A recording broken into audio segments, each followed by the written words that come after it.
In his attempt to take down The Daily Show and Jon Stewart, Bill O'Reilly is very, very frustrated with the audience of The Daily Show. And he specifically said that the problem with them is that they're a bunch of potheads and stoners. Not like his awesome audience who never does any drugs. They're certainly not taking prescription drugs or prescription painkillers as they watch his show. Not at all. Unfortunately, again, as with so many things, scientific data showing, surveys showing that what he believes not necessarily the case. And in fact, we have Gallup polling that was done on the viewership of both of these shows. Let's find out where the slackers and where the stoners really are.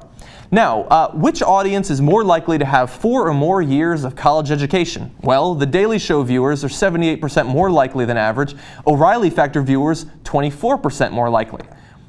Now, I don't know exactly how to compute the statistical significance or not in this case. I have a feeling it's probably significant.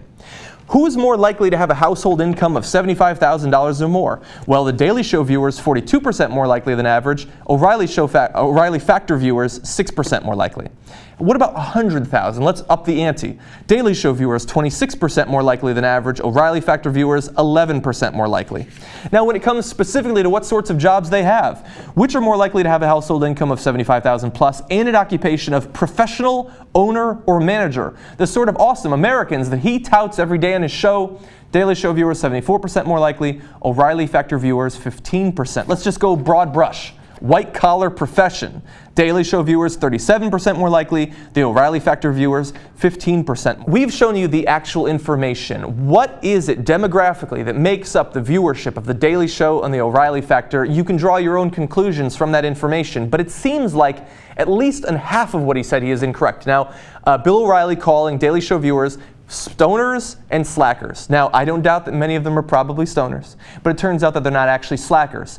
And in the same way that it seems that for the Daily Show audience, smoking weed is not a huge obstacle to professional success, to getting high-paying jobs, to being professionals, owners, managers, perhaps it's the case that for other Americans who don't necessarily watch either show, they too can smoke weed and still have great professional success in their career.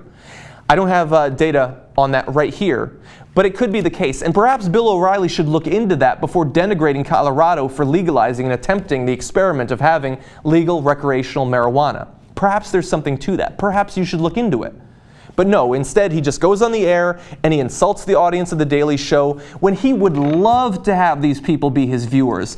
Younger, far younger, almost half as old. They make more money, they're more educated. But no, he every night I should say, goes on the air and preaches his bullshit to a bunch of sleeping corpses. But instead, no, he's gonna argue that The Daily Show is stone slackers. Well, he's probably not watching this show, but perhaps someone that he knows can give him this information and he can reevaluate what he thinks about The Daily Show and Jon Stewart's audience.